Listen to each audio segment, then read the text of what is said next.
Muy buenas tardes. Son las 8:05 de la noche, nos atrasamos ahí unos minutos, estábamos coordinando con los intérpretes que nos van a acompañar esta tarde para poder traducir a Michelle. Les damos la más cordial bienvenida a cada uno y una de ustedes en esta primera actividad del año, donde vamos a conversar sobre un tema tan relevante como es la forma en que podemos ayudar a nuestros hijos e hijas a poder florecer, generar esos hábitos tan importantes para que les vaya extraordinariamente bien.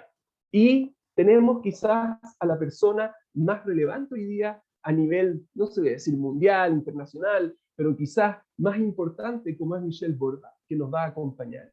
Y dejen decirle dos cosas antes. Michelle va a hablar en inglés, pero ustedes tienen una pelotita que hay abajo a la derecha en su pantalla de Zoom, donde podrán cambiar, si quieren, a español o a inglés. Van a haber intérpretes que van a estar cambiando esta forma de lenguaje para que ustedes puedan optar al idioma que más les guste. Y además, los invito, Michelle va a introducir el tema, va a un poco summarize, va a resumir lo que es el libro y después la idea es que puedan hacer las preguntas y comencemos la conversación. Nos va a ayudar Mónica Nelson de El Grange, que va a estar mediando la conversación, las preguntas entre ustedes y el resto, ¿no es verdad?, de los otros papás, mamás y también, por supuesto, de Michelle. Michelle, si es que yo te hablo ahora en español, ¿te están traduciendo? It's my turn? No. You're doing such a good job.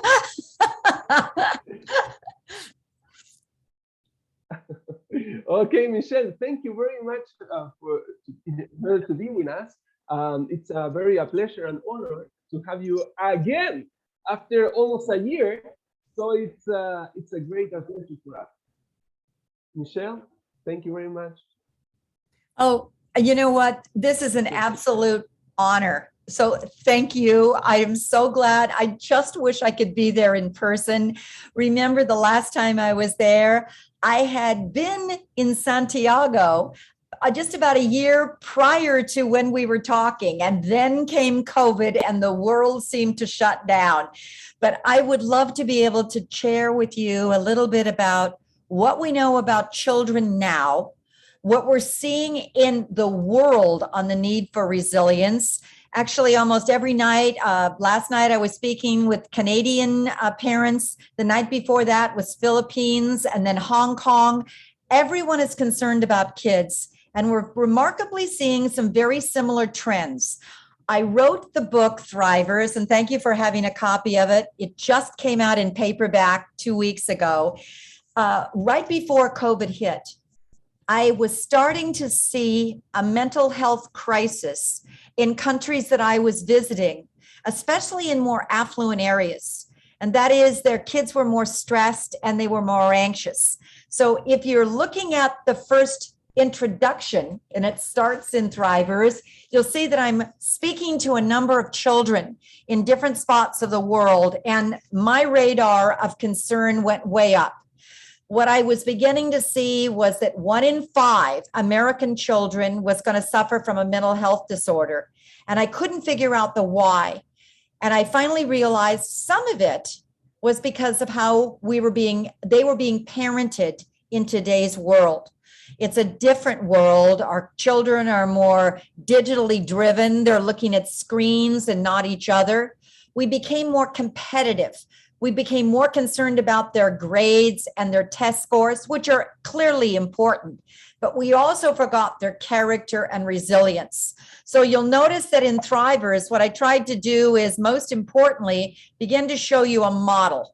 And each chapter in Thrivers is one of the 7 traits. We talked about them a little bit last time, but I want to focus on them a little more now, and then time for you to ask questions. But when I looked at all the research, parents, there's an enormous amount of research on why some children are able to rebound. Adversity hits, some kind of a tragedy or a trauma, and some kids can rebound faster. And it doesn't mean that the experience hasn't haunted them, but they're still able to get on their way. And that's what resilience is. We now know that all of our children are going to face a different, uncertain world. We've gone through a pandemic, but we now know that when the pandemic, if it ever stops, there's going to be more uncertainty. Something else is coming down.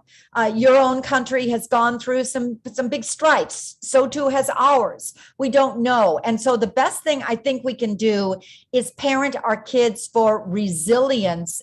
And the thing that's fascinating is that if we help them learn these 7 strengths, not only will it help them rebound, but it'll also help them reduce the mental health problems and be better able to be employed. These are the same skills that employers worldwide in the World Economic Focus Forum group says will help our kids be more likely to get the job and to be able to be peak performers. So let's look at a few of these and zero in on just a few in particular. And then if you have questions, I think you were asked to put them into the chat room because I'd be happy to answer anything you have, and they will be asked to me later.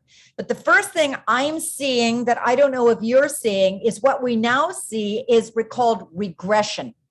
Our children during the first couple of years or the first year in the COVID crisis were faced with the mental health. Anxiety went way up. Stress went way up. And if they didn't have those protective buffers that are the skills of thrivers, they were more likely to continue to have those anxiety, and then depression hits. In the United States, since I left you, 77,000 American pediatricians signed an unwavered precedent that said mental health is now a crisis. It is a national crisis, and we parents and we educators and we pediatricians need to put all our energy in helping our kids with the mental health crisis. I would venture to say it also happened in China. It's happened in the Philippines, England, Germany are all seeing the same trends. So we better keep a pace on them. We also know that our children's confidence is going down. When uncertainty continues to go up and up and up, confidence goes down. If you're reading Thrivers, the first thing, please, I suggest you do is first, you can take the little simple survey of how well your own children are handling adversity. And you'll see the pages in the introduction that you can actually take just 5 minutes and go, of these 7, what's your child's strengths and what's their deficit? And then aim for their strength. Is that what you really are wanting to do? The second thing I want you to do, and I think it's the most critical, is then go to chapter 1 and take a moment to realize that above all else, what our kids need is your knowledge of them, that you see them as really a good human being, that you're going to get through this together, sweetie pie. But also there is a very simple 4-page survey that identifies 150 strengths that any child could have. Please take a moment and identify your child's strengths, because I think what we do is overlook them. And what we're now seeing is behavior is regressing. Are you noticing that your child, maybe your little one, used to be toilet trained, but maybe all of a sudden he stopped, he's wetting the bed again? Or maybe you're seeing that your child used to be able to sit still or have a longer attention span, is now shorter. It's called behavior regression.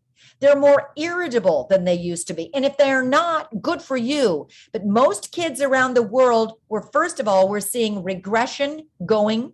The second thing that teachers are saying is that our children are also becoming more, their learning abilities are taking a little bit of a dip. They're learning less than they used to, or they're losing that developmental regression. And third thing is they're more socially anxious. Why not? They've had 2 years of worrying about health and well-being. So take a moment, figure out what their strengths are, parent. And then maybe what you can do is, once you identify their strength, all the research that I did on resilience says that you can then start finding the strength. Maybe it's they're kind, or maybe it's they're musical, or maybe they're artistic. Maybe they have a good sense of humor. Emmy Werner, one of the best researchers on resilience, says one of the neatest things we can do as parents is now find the strength and identify a hobby for the child that's healthy that goes with the strength. If he's musical, maybe guitar lessons. If she's artistic, maybe it's art lessons. Maybe if it's humor, he's the joke teller around the dinner hour each night. Kids need a moment to shine and share their strengths. The fascinating thing resilience research says is that those strengths also help your child so that when push comes to shove and he needs a way to cope, he uses the hobby in order to cope. That's what confidence is. We can talk a little bit more about that. But the second strength I want you to zero in on is chapter 2 in Thrivers. We now learned, and I bet you've learned it too, because we social distanced, because our kids were using computers more than ever, and that was their safety net. They were texting their friends. They couldn't see them in person. What happened is they didn't get a chance to exercise their social skills. So we're seeing our children feeling a little lonelier. Teenagers tell me they're having more problems being able to read each other. They can't see, how does he feel? How is he doing? Because they can't resonate the facial expressions. Empathy needs emotion vocabulary. So maybe, parent, the first thing you may want to do is talk emotions more in your family. You look sad, or you look stressed, or boy, you look really frustrated. Let's look at grandma when we're doing a FaceTime. Notice how she seems to look. Notice when she gets a little tired. And the reason for it is when kids have a strong emotion vocabulary. By the way, girls have a stronger one than boys. And the reason is, I'm a mother of 3 sons. It's because we talk emotions far more to our daughters than we do to our sons. Talk emotions. The second thing is teachers note that when kids have a stronger emotion vocabulary, they're able to feel with another human being, but they're also deeper and deeper thinkers in the classroom. They're more engaged in their learning in the classroom. The other thing that you can do is start deliberately, if your child is a little lonelier, you want empathy to rebound, you want them to feel okay about going back into classrooms or connecting with each other. 4 things that you can do that are so simple, because the empathy also needs social skills, and social skills, friendship skills, need to be practiced. The first social skill that kids don't do nearly enough in the last 2 years is just start saying hello to one another. They're more socially anxious, so they're backing off. So as you, mom or dad, are walking maybe into a store, or you walking around the street, would you please deliberately say hello or hi to other people? When your child sees you modeling the skill, they're more likely to copy it. Or maybe each week you just focus on one skill in your home. Let's wave or let's smile a little more. The second thing that resilient children do for empathy is they use eye contact. They've been looking down at those screens, parents, and as a result, their confidence level is also going down, but they're not looking at facial expressions on their friends. No, it's been hard because they've been wearing masks, but you can also read each other with eyes. So and body posture and listening to verbal expressions, listening to a voice. So the second thing is make a rule in your house. Always look at the color of the talker's eyes. Look up, not down. That's empathy. The third thing is popular children. Friendship, they encourage one another. So deliberately encourage your child to do just friendship making skills with each other. A simple idea with that one would be when you play card games, or you play chutes and ladders, or you play chess, make a rule that you stick by the rules, but you also encourage the other person with an elbow bump or good job or high five. What we're finding is that socially competent kids encourage one another. And the final thing is just when you're with somebody and you don't know them and your child happens to be there, walk up, introduce the person with just a handshake and go, "Hi, my name is, what's yours?" Children are telling me that they're having problems learning how to make new friends, and they're feeling more and more socially anxious. Empathy is the seeds for mental health. Relationships seem to matter. Our children are lonelier. One of the other things I'd strongly suggest you do is get those books out and start reading as a family together, because we do know that literary fiction, books that when you read, you step into the shoes of the character. It's why Harry Potter is so popular with children around the world, because it really is stepping into the shoes of the character and understanding where they're coming from. You can read those books together, but you can also do tapes and listen to them in the car. You can put just an old sheet over the dining room table and make it into a reading fort for little ones. And you can every night just read books. It helps kids relax, but it also boosts empathy. We can talk more about that one, but I'm very concerned right now that we are seeing a loneliness epidemic in the world, and our children are far more anxious than before. Separation anxiety, I'm afraid to be dropped off. I want to stay with mom. Clinginess is also coming in. If those are your kids, notice that they're not alone. That's what's happening around the world. Third one is self-control. That would be chapter 3. And I want to zero in on self-control for a minute, because it is probably the key to resilience. When you are faced with a challenge, what we want our children to be able to do is not give up, not raise a white flag, but be able to take the challenge or the adversity and say, I got it. I can do this. One of the highest correlations, parent, of a child who's resilient, he's the ability to bounce back, is that he has what's called agency or self-efficacy or autonomy. It's a kid who says, I got this. What do we do that robs resilience? We rescue them, or we do it for them, or we step in and we talk for them. The first thing on self-control is that a child needs to know, I have some control over my own life. Mom or dad or the teacher aren't going to do everything for me. So please make a rule in your own mind to start watching your own behavior and take a moment to say, I'll never do for my child what my child can do for himself. Slowly start helping your child realize you got it. I'll show you some other ways to do that. But the other thing is, he's got to start putting the brakes on his impulses. Our own stress, by the way, is actually very often higher than our children's stress. So the best way to model and help your children learn self-control is to be a model of self-control. That's hard, isn't it? Because we're really worried ourselves. But you see what's happening. We knew this from World War II.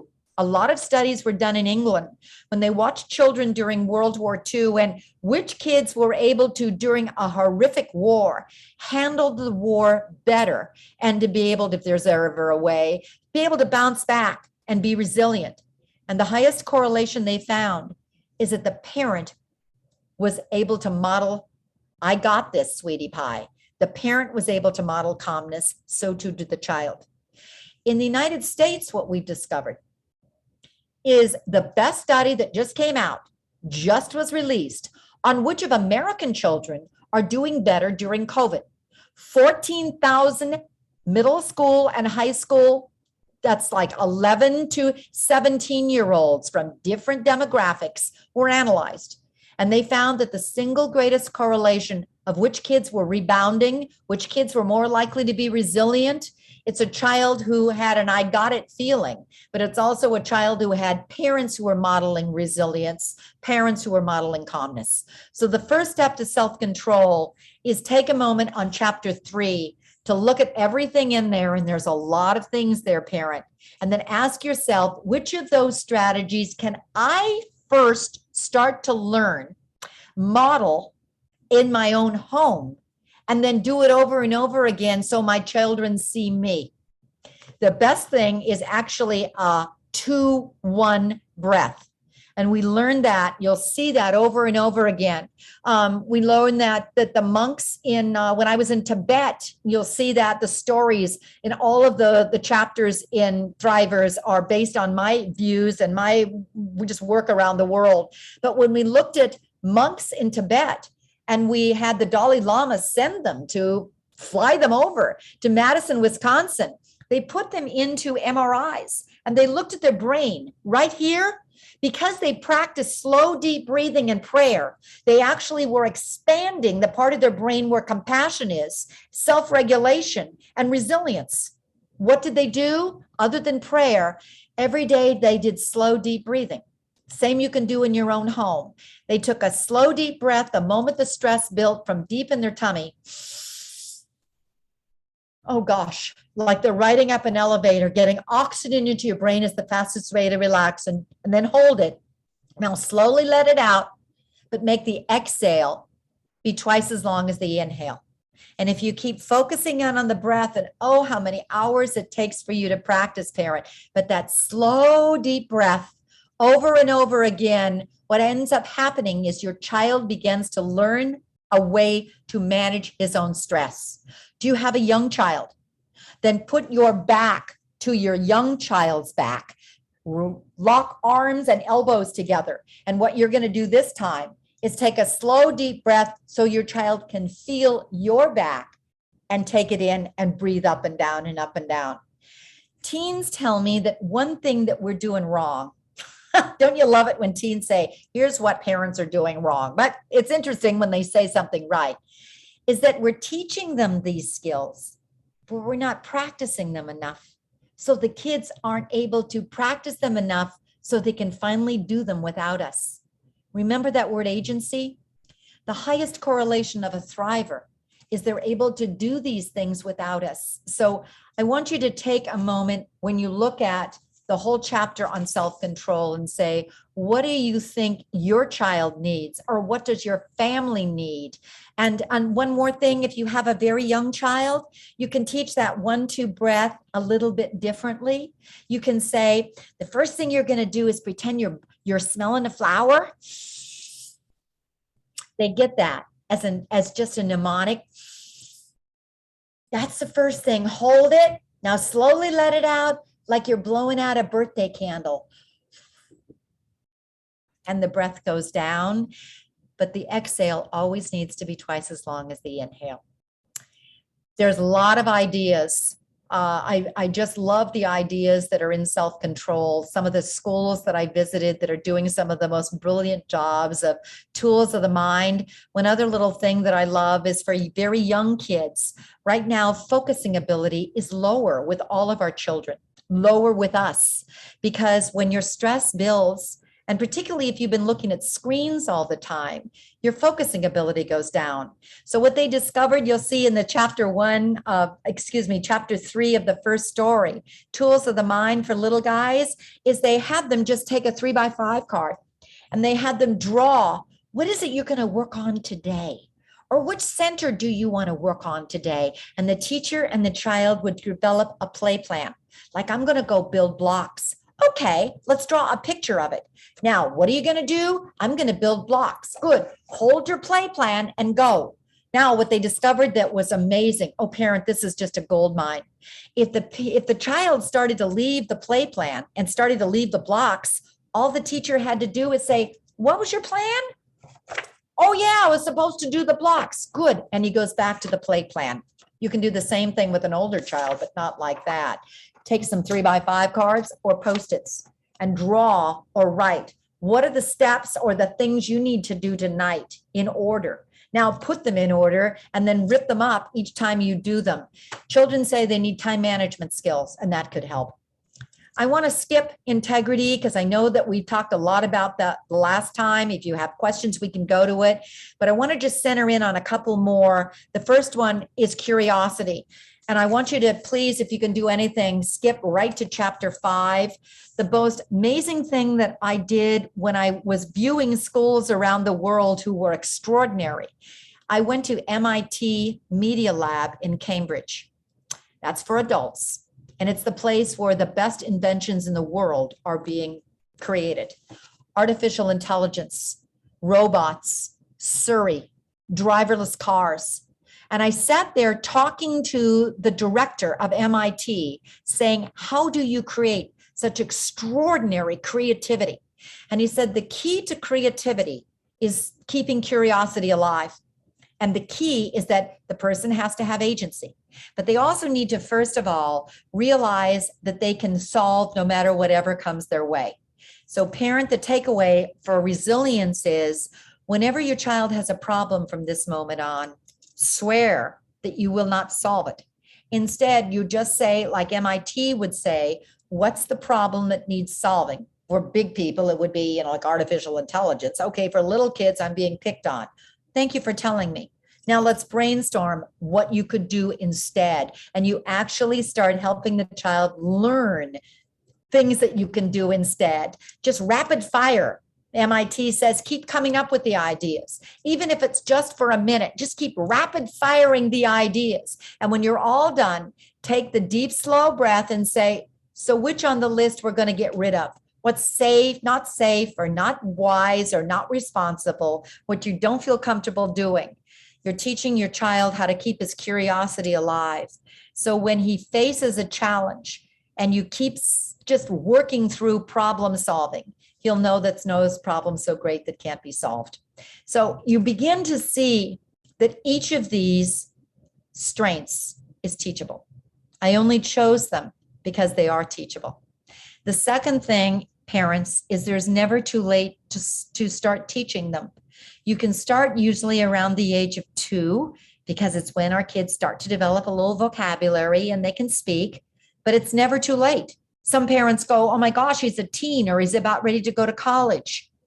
These same traits are now being taught in universities because they realize our children, Yale is teaching them, Stanford is teaching them, because our children coming in to the best and the brightest universities in the world are lacking resilience. And they say, unless they have them, they're not going to be able to stay here and do their best. So they're teachable at any age.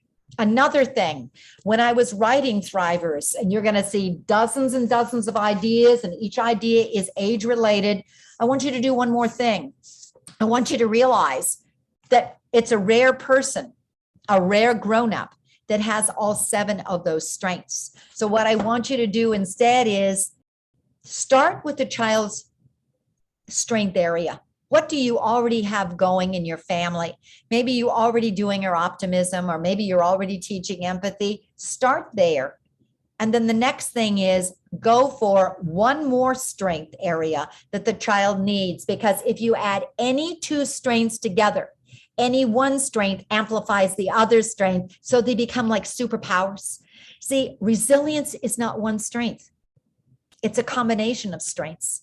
We need to figure out what our children need. And each of these traits you're going to see as you go through Thrivers is made up of just skills. In the very back of the book, you're going to get a chart of each of the skills that is critical that you can teach in order to boost that particular resilience strength.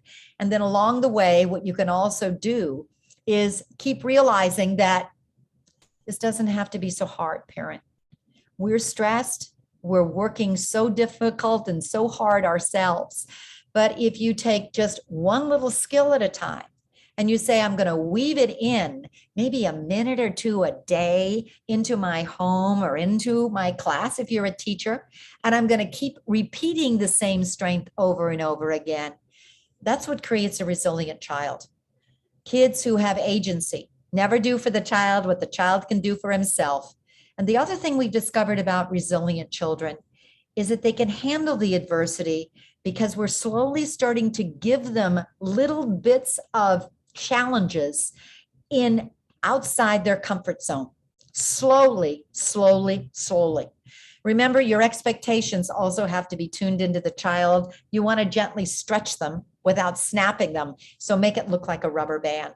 So take a moment. I'm going to turn this over to you and you can ask questions for the rest of your life. But my first thing to you before we stop is that which of those seem to interest you? if you have questions about something that I haven't covered, because the last time we were together, I didn't want to repeat them for you. And I know many of you have read Thrivers, so I wanted to make this relevant. But my first question to you is, which of those is your starting point? Which is the ones that I don't care which order you go, but which do you think your children are going to need, your family is going to need in order to thrive more? Now, then don't read the book from start to finish. Just flip to that chapter. Start in on, maybe it's optimism. I'm concerned that he's more and more pessimistic, or I'm concerned that he's giving up like he didn't used to before. Figure out what he needs, then go from there. And that's how we're going to raise up a thriving generation. I'm going to stop a minute. I'm going to go for any questions you have.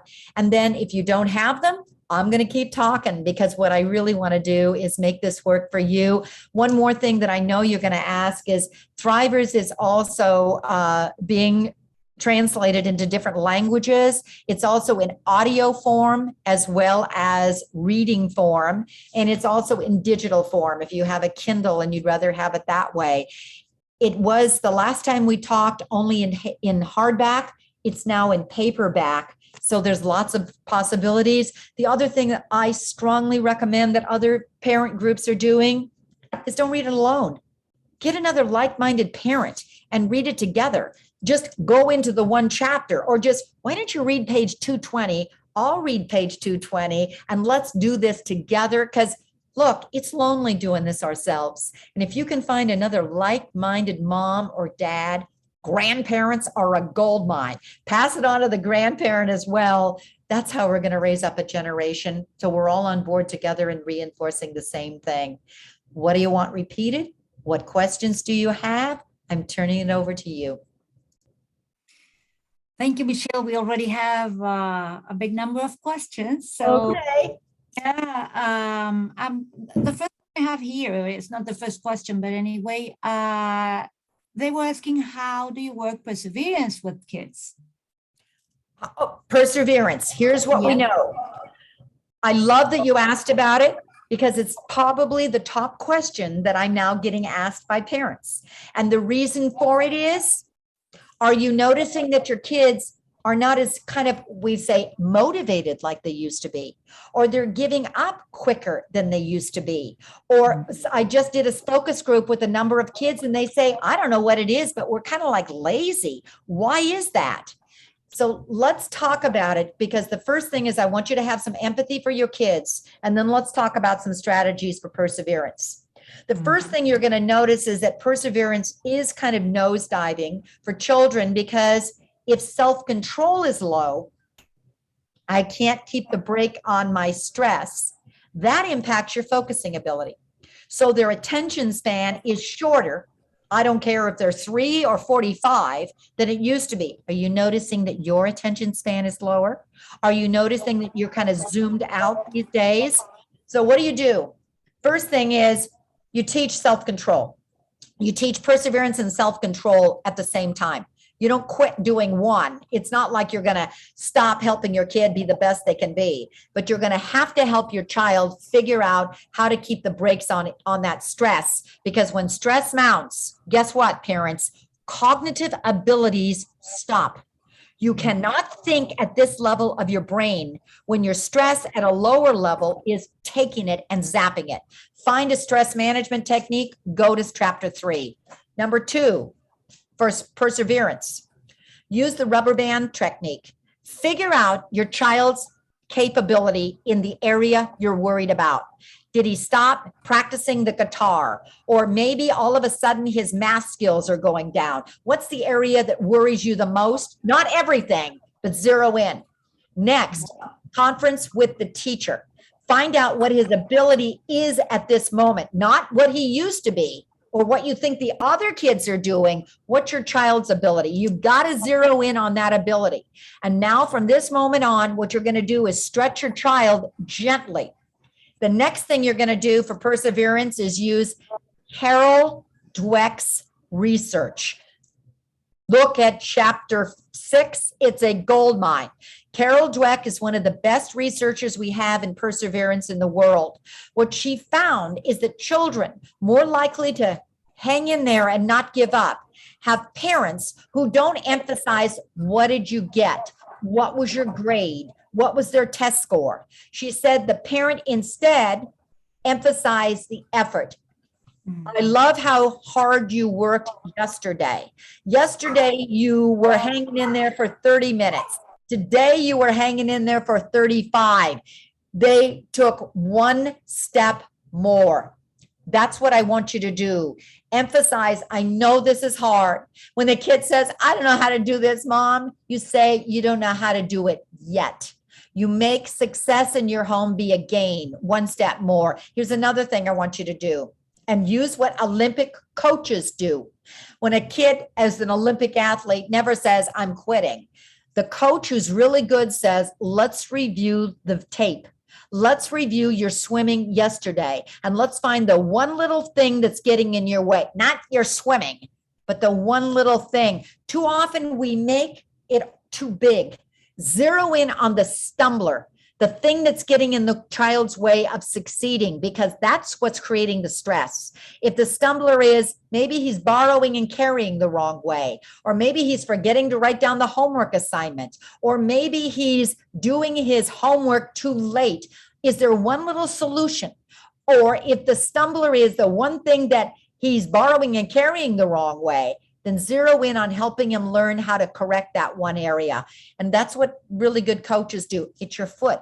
You notice your foot on that soccer field? If you put your foot this way, you'd be able to kick stronger and harder. Those are a few things about perseverance. Read that chapter carefully, because there's a lot of research that says, again, we can stretch it if we push and emphasize the right things for our children. Now, Michelle, two questions that are a bit related to that. One is, would that mean then that the idea is to start with a strength, and then which is with what is more descent or lower, or I don't know how you say it, but that yes. would order? Yes. Yeah. I love that question. Then you're going to ask me the second question after. Let me address that one so I won't forget it. And here's why. A lot of the research you're going to see in Thrivers was based on looking at amazing science-backed studies, and some of it was what created peak performers in the workplace. And Clifton Notes from the Gallup poll discovered that too often what curtails our perseverance is we focus on the weakness and not on the strength. In fact, parents, oh gosh, we're going to feel so guilty at the end of this, so don't. But here we go. We emphasize the weakness 77% of the time. We stress what needs to be fixed. And so what happens is the child's confidence goes down, and there goes his perseverance. Notice the multiplier effect. Confidence and perseverance worked hand in hand. That's the multiplier effect. It's real hard to push perseverance if you don't have confidence. So the answer to your question is start with the strength and acknowledge the strength. First of all, it's going to make the child feel a heck of a lot better, because he's then going to go, oh gosh, Mom knows what I'm good at. Then his confidence starts to soar a little bit, and then you can slowly add, now let's work on what you can improve a little more, but don't stop from who the child is naturally.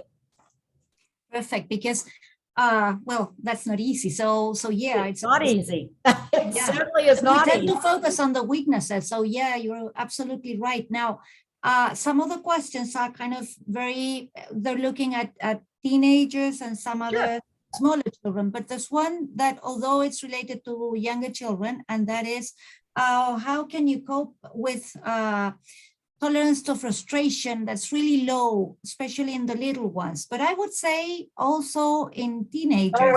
Mom, it makes whoever wrote it, Dad, Mom, Grandma, whoever wrote it.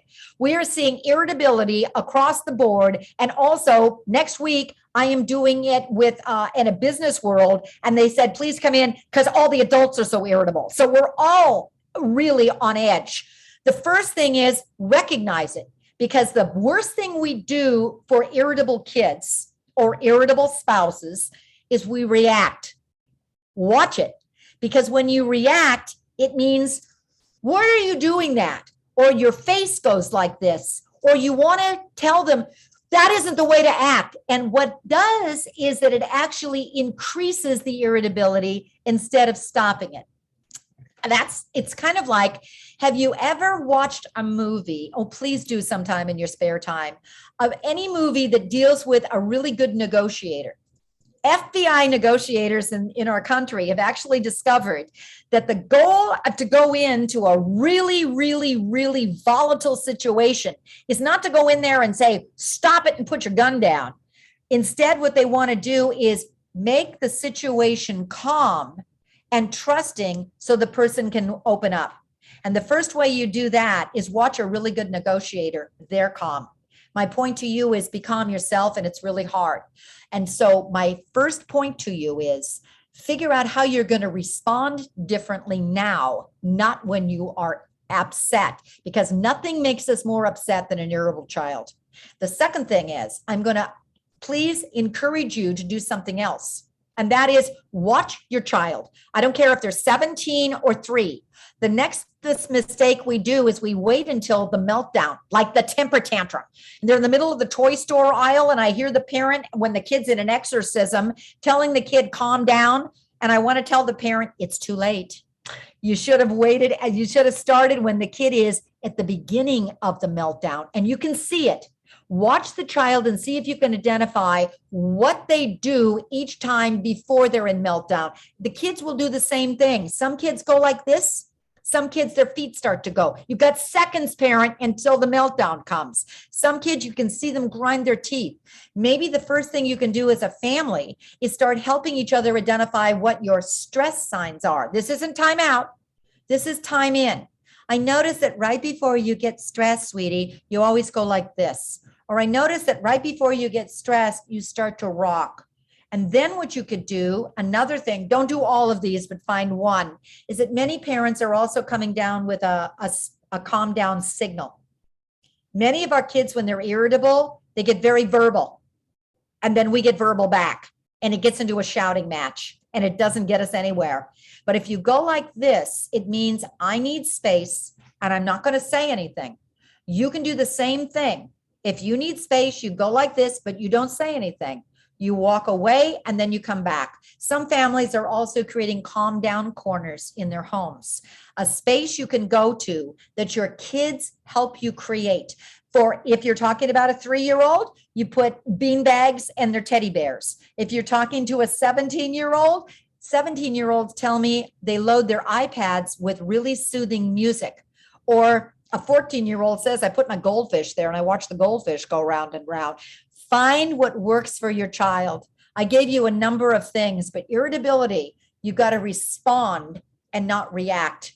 And the first thing is, if you respond the right way, you'll help your child be able to decompress so he won't be so irritable. And then you can get to helping him learn how to decompress. It's hard, parent, but it's so critical. And that's a big piece of self-control. Oh, and they're asking then, why do you think children in general are more stressed and more irritable? Does it have to do with what you said first, pandemic and all these things, or any other reason? Can you tell me the question of why are they more irritable now? Yeah, that's a question. If it's why are children worldwide more irritable and regression, it's because they've endured 3 things that take resilience down. So let's empathize with children. Children are going to be more resilient if there's predictability, if there's structure, if there's certainty in their lives. Have we had certainty in our lives for the last 2 years? No, we don't know what's coming down the pike.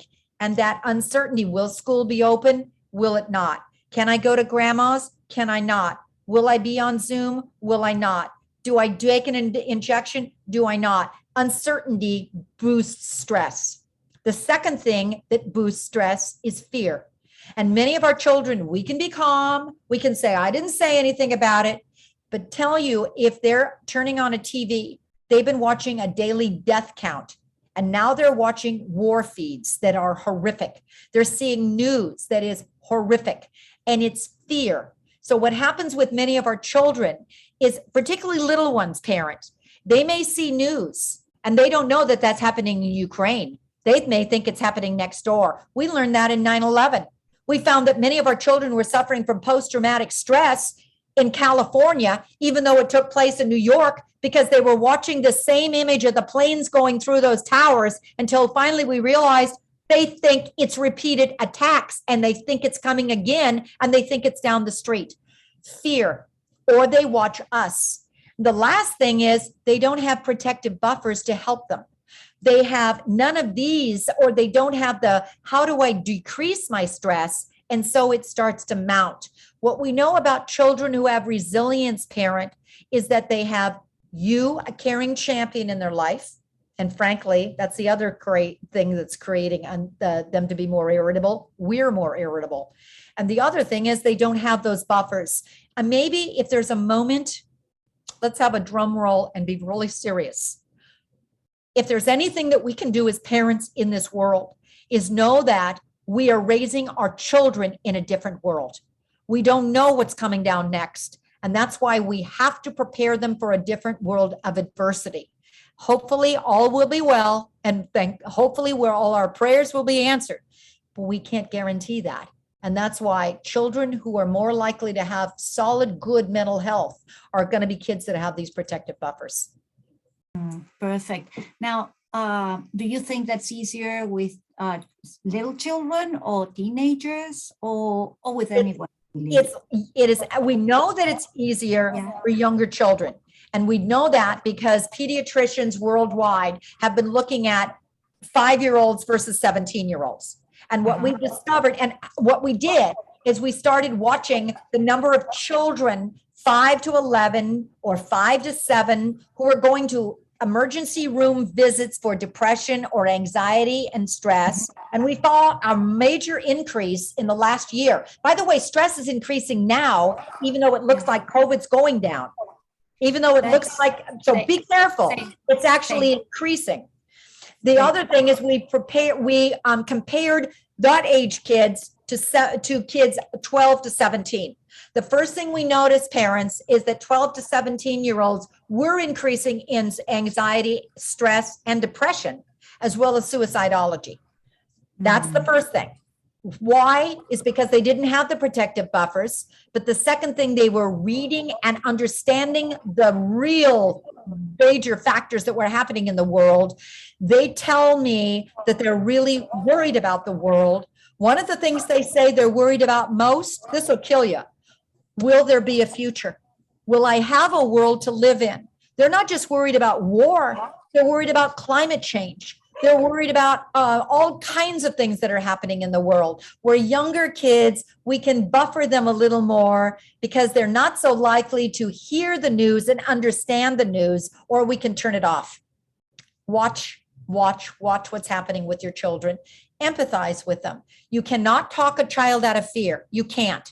But what you can do is listen to them and figure out what the fear is. And then what you do is you break the fear down into nuggets. You don't throw a child, for instance, parent, who's afraid of deep water and swimming into the deep end, do you? But what you do instead is you chunk the worry. You don't try to talk them out of it. Yeah, it's silly to be afraid of the water. But instead you say, let's start with just putting your toe in the water. So you slowly chunk a fear into little dosages. And actually what you'll do is build their resilience and decrease their worries and their fear.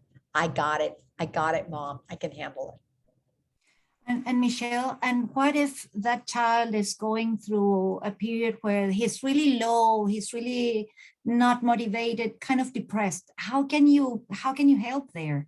Okay, let's be real serious, parent. And I love the question. Because some of our children, these things are going to be on the scale of we can help them because it's still stress and anxiety. When it goes up into depression, you have got to no longer say, I'm just going to work on some little traits and skills. I instead am going to call and get medical help.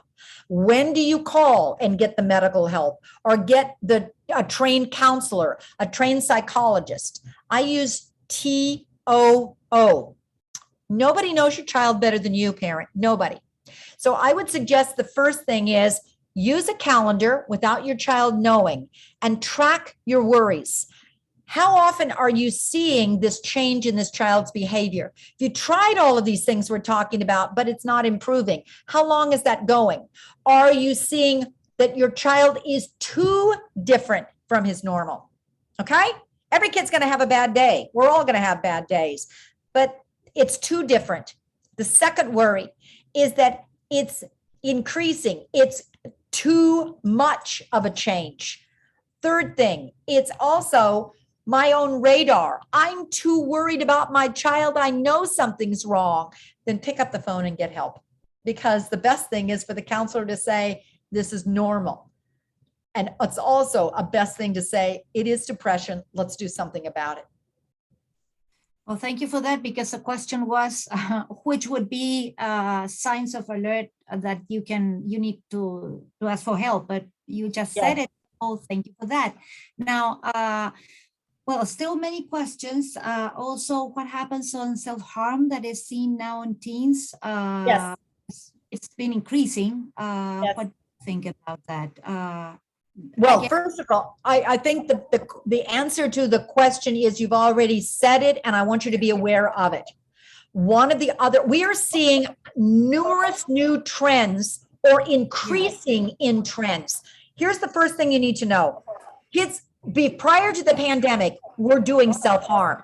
Prior to the pandemic, they were depressed. Prior to the pandemic, they were anxious.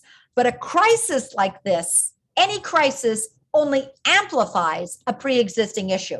So the first thing is be aware that you will see an increase in self-harm. And this is, when you see an increase in self-harm in your child, that's an immediate red flag that you need to get some outside help and prevention. All of these have solutions to them. But what we're finding is that medical professionals, we're now seeing, by the way, that the best kind of therapy for a child is called cognitive behavior therapy. That if you change the internal thinking pattern of a child, change their thoughts by helping them catch the worry, it'll actually change their behavior. This incredible psychiatrist named Aaron Beck discovered that your thoughts create your behavior. But if you can change that thought process, it'll help. So if you looked at cognitive behavior therapy or CBT, you'll see a huge, huge new intake. The trained therapists now are able to help children at a very young age. Here's another thing that's amazingly powerful. When I was writing Thrivers, I was looking at how early can we help prevent this. University of Pennsylvania for Optimism has been helping children at age 7 learn problem solving and how to catch worries. That's a worry. I'm going to catch it before it gets too big. And what they discovered is that they teach kids how to catch their worry at age 7. And they keep working on the strategies, the same ones that I wrote in chapter 7. And they keep working on them, not a one-time deal, but over and over and over again. What they discovered is by the time the child is 15, 16, 17, depression is far less than it would have been if the child didn't have help at age 7 or 8. And the child didn't have depression at 7 and 8. They were trying to figure out how to prevent depression and the mental health problems. That's what I'm trying to do. I was seeing such a huge upsurge in this, and it's finding science-backed strategies that are going to help us raise healthier kids from the beginning stages, so we don't have to get into the mode where now what do we do? No, thank you for that. Now, here a parent says, I am currently reading your book, Unselfie. Would you then consider this is the beginning point for empathy? Because he says, or she says, as I read the book, I become overwhelmed as to where I start. Oh, whoever is reading that book, don't you dare worry. Everybody is overwhelmed on where to start. In fact, if we continue to be thinking we have to do it all, and then our empathy levels go down, our stress builds, and you know what the end product is? Burnout. So the first solution to all of that is just take a moment in Thrivers and Unselfie. They both have the beginning, a little bit of a checklist so that you look at your child and you say, which strengths does he already have? And pat yourself on the back. He's got that one. And which strength does he need? Once again, if you're reading Unselfie, which is all about empathy, or you're reading Thrivers, which is about resilience, don't try to do it all. Instead, start with the child's strength. Same with Unselfie. And then look again at the evaluation in the introduction and go to which one of the areas of the chapter that you think is a lower one, go to that one and just dig in and start with a Post-it note and say, when you go through it, here's the one strategy I'm going to try. Then close the book, put that one on your cell phone or on your bedroom mirror and say, that's the strategy I'm going to work on for 21 days, and I'm not reading the rest of the book. That's how you create change in a child and in your family.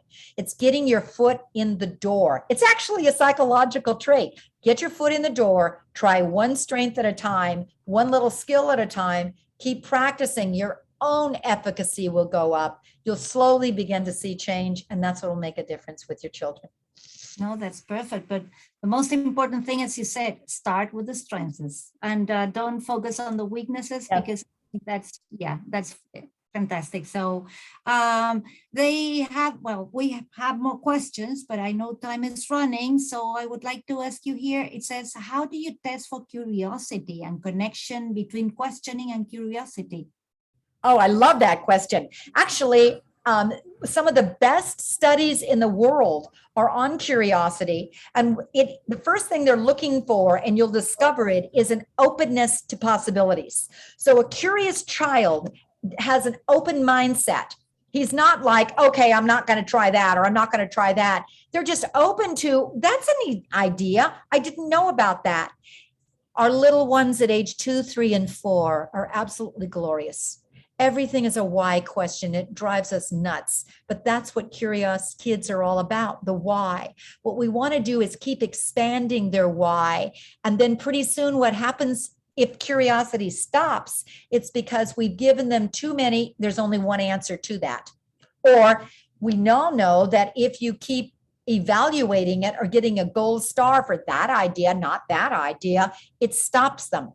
What you want to do is keep giving them ideas, possibilities, brainstorm as a family. So the most important thing that they learn is there's no problem so great that can't be solved.